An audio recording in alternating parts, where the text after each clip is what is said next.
Pag ginalaw mo isa, kalaban mo lahat, eh.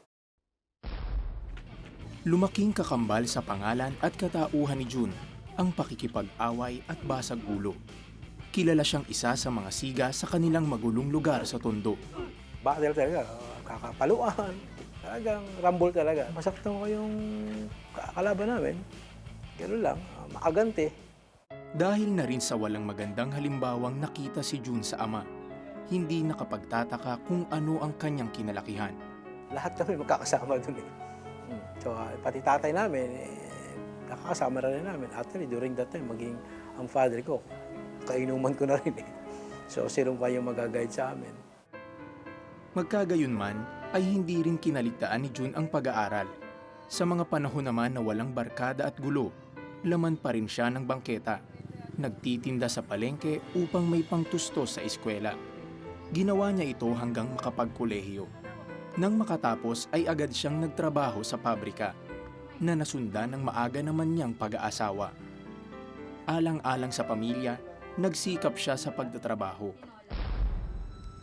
Subalit ang pagsisikap niyang yon ay dahan-dahang naglaho mula nang mahikayat siyang umanib sa isang labor group.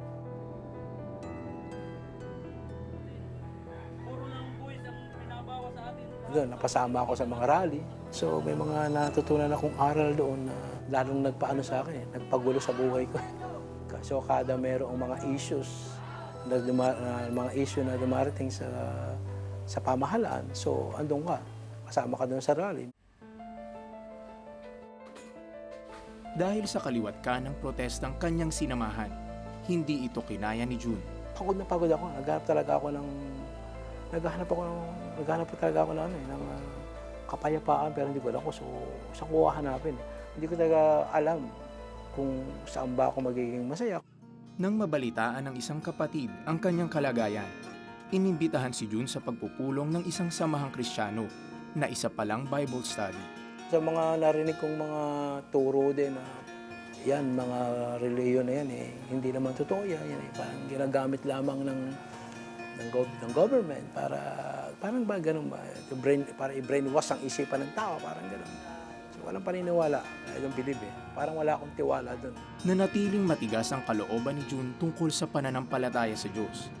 Subalit makaraan ang ilang buwang pagtanggi sa paanyaya ng kapatid, isang hindi inaasahang pangyayari ang magpapabago ng kanyang matigas na puso. Bigla na lang parang nabalot ng bakal itong kalawang kamay ko. Parang namanhid siya. Ang hindi ko siya maigalaw. Dahil sa kanyang kondisyon, minarapat niyang dumalo sa Kristiyanong pagtitipon at iyon na ang simula ng malaking pagbabago ng puso at isip ni June sa Panginoong Diyos. Hawakan mo yung bahagi ng katawan mo na may sakit at malalig ka na kaya kang pagaling ni Jesus. So inawakan ko siyang gano'n, sa isipan ko lang na sabi ko, Panginoon, pagalingin po ninyo ako. Nagkaroon ako ng kapayapaan. Sabi ko, ito na yung hinahanap ko. Ang pagsuko ng buong buhay ni June kay Hesukristo ang naging simula ng pagbabago sa kanyang pag-uugali at pagkakaroon ng kaayusan sa kanyang sitwasyon. Dito niya nasumpungan ang mga tunay na kaibigan at kapatid sa Panginoong Diyos. Parang pakiramdam ko, marami akong sinayang na panahon Marami akong sinayang na panahon. Sabi, ito yung panahon na ito na hindi ko talaga sasayangin. So, pipilitin ko talaga makapaglingkod talaga sa iyo. Dahil sa sipag, determinasyon at buong pusong paglilingkod, ay dinala siya ng Diyos sa bansang United Arab Emirates. Bilang isang lingkod ng Diyos, isa-isang nagbunga ang lahat ng kanyang pagpapagal. Sariling patotoo niya sa buhay ang ginagamit sa pagpapahayag ng pagmamahal ng Diyos at ang pagpapatawad sa bawat nilalang. Kasama ang kanyang pamilya. Ngayon mahigit 2 dekada si June na nagbabahagi ng kabutihang kanyang nakamit buhat sa Diyos.